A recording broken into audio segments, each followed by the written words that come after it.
चलिए फिर जो आज का जो हमारे पास जो टॉपिक है वो है हमारे पास ग्लोबल हीट इम्बैलेंस। ठीक है, इसको आज हम थोड़ा थोड़ा समझने की कोशिश करते हैं। Global heat imbalance GHI।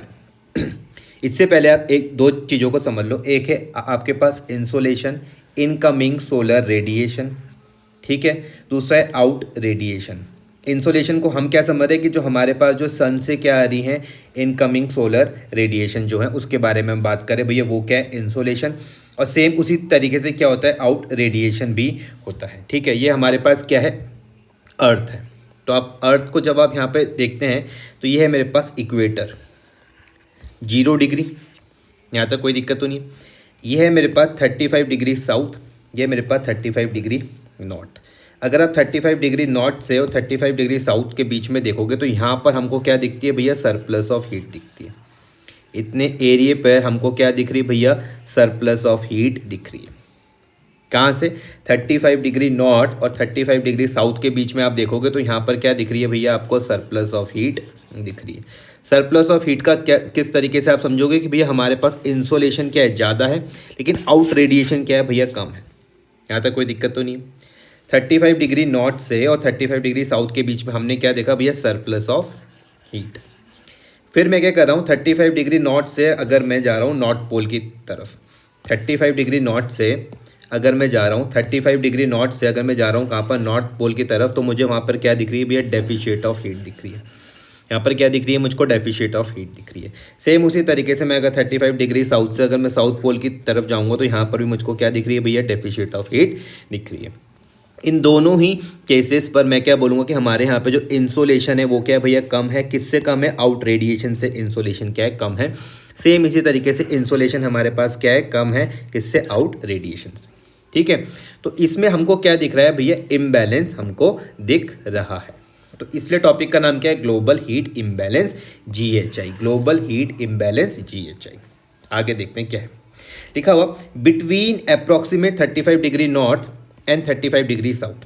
Between approximate 35 degree north and 35 degree south, there is a surplus of energy.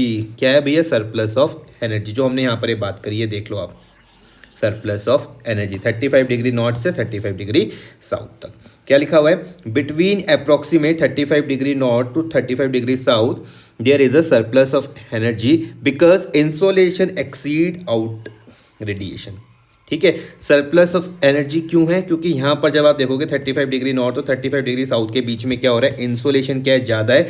किससे ज़्यादा है भैया, आउट रेडिएशन से इंसोलेशन क्या है, ज़्यादा है। ठीक है, सेकेंड वाले पॉइंट में क्या लिखा हुआ, polewards from 35 degree north and 35 degree south there is a deficit of energy because out radiation exceed insolation. अगर आप कहाँ से कहाँ पर जा रहे हैं, अगर आप देख रहे हैं कहाँ से, अगर आप 35 डिग्री साउथ से आप जा रहे हैं भैया साउथ पोल की तरफ, मतलब ये वाला एरिया, और 35 डिग्री नॉर्थ से आप कहाँ पे जा रहे हैं भैया, नॉर्थ पोल की तरफ, मतलब ये वाला एरिया। तो इन दोनों पे क्या दिख रहा है आपको, इन दोनों पे दिख रहा है भैया, polewards from 35 degree north and 35 degree south there is a deficit of energy. क्या दिख रहा है आपको यहाँ पे, डेफिशिएट ऑफ एनर्जी दिख रहा है। डेफिशिएट ऑफ एनर्जी क्यों है, क्योंकि हमारे पास भैया आउट रेडिएशन क्या है, एक्सीड है। किससे, इंसोलेशन से ज़्यादा है। ठीक है जी, नेक्स्ट है, theoretically such an imbalance in energy distribution could result in the lower latitudes becoming warmer. Imbalance है, अब इस इम्बैलेंस किस चीज़ का है, इम्बैलेंस इन एनर्जी इम्बैलेंस इन एनर्जी डिस्ट्रीब्यूशन। इस डिस्ट्रीब्यूशन में मतलब जो एनर्जी का जो डिस्ट्रीब्यूशन हो रखा है वो क्या है, इम्बैलेंस। और इस इम्बैलेंस की वजह से क्या हो रहा है, जो लोअर लैटिट्यूड से आपके पास, जो लोअर लैटिट्यूड से भैया वो क्या हो रहा है भैया, वार्मर, और जो हायर लैटिट्यूड्स हैं वो क्या हो रहे हैं भैया, बिकमिंग कोल्डर। ठीक है, इसके इम्बैलेंस की वजह से क्या हो रहा है कि अगर आप ये हायर लैटिट्यूड को देखें, अगर यहाँ पे हायर लैटिट्यूड को देखें तो ये क्या दिखने वाले हैं आपको, कोल्डर। ये देखो यहाँ पर सेम कहाँ पर है, higher latitude becoming ever colder. और जब आप यहाँ पर देख रहे हो किसको, जब आप यहाँ पर देख रहे हो लोअर लैटिट्यूड को, तो वो क्या दिखने वाले हैं आपको, वार्मर। ये लोअर लैटिट्यूड क्या दिखेंगे भैया, वार्मर दिखने वाले हैं। यहाँ तक कोई दिक्कत तो नहीं है। ठीक है जी, आगे देखते हैं। ठीक है, in reality however energy transfer from area of a surplus to area of deficient reality में जब मैं बात कर रहा हूँ तो भैया क्या हो रहा है कि हमारे यहाँ पे एनर्जी का क्या हो रहा है भैया, एनर्जी हो रही है भैया ट्रांसफ़र कहाँ से हो रही है, जहाँ पे एनर्जी कहाँ पर है, सरप्लस पर है, वहाँ से एनर्जी कहाँ पर ट्रांसफ़र हो रही है, जहाँ पर एनर्जी क्या है भैया, डेफिशिएंट है। मतलब रियलिटी में जब हम बात करेंगे तो हमारे यहाँ पे एनर्जी का ट्रांसफ़र हो रहा है, जो हम आगे आने वाली क्लास में इस चीज़ को समझेंगे कि एनर्जी का ट्रांसफ़र किस तरीके से होता है। Mother nature has provided mechanism both in atmosphere and world ocean which attempt moderating the global heat imbalance. अब हमको क्या करना है कि हमें कुछ नहीं करना, ये जो ग्लोबल हीट इम्बैलेंस है, जो ग्लोबल हीट इम्बैलेंस है, ठीक है, इसको बैलेंस करने का काम भी, इसको मॉडरेट करने का काम भी किसने करा है, मदर नेचर ने खुद ही करा है।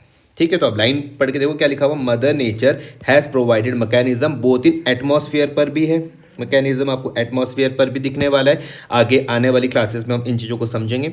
एटमॉस्फेयर पर भी है ये मैकेनिज्म, हम यहाँ पर भी देखेंगे, और ओशंस के थ्रू भी ये मैकेनिज्म है। किस चीज़ का मैकेनिज्म है, मॉडरेट करने का। किस चीज़ को मॉडरेट करने का, जो ग्लोबल हीट इम्बैलेंस है इसको मॉडरेट करने का मैकेनिज्म किसके द्वारा ही दिया गया, मदर नेचर के द्वारा ही दिया गया है। और ये मैकेनिज्म आपको एटमॉस्फेयर पर भी दिखेगा और ओशंस पर भी दिखने वाला है। आने वाली क्लासेस पर हम इनको समझेंगे। ठीक है, आगे एज पर broad estimation about 80% of heat transfer, 80% of जो हीट ट्रांसफर वो कैसे हो रहा है, इस थ्रू एटमॉस्फेयर सर्कुलेशन। 80% ऑफ जो हीट ट्रांसफर है वो किसके थ्रू हो रहा है, एटमॉस्फेरिक सर्कुलेशन के थ्रू हो रहा है, और जो 20% है 20% थ्रू ओशनिक सर्कुलेशन। ठीक है, इतनी चीज़ हमको यहाँ पे समझ के आज के टॉपिक पर चलनी है, जो क्या है, ग्लोबल हीट इम्बैलेंस।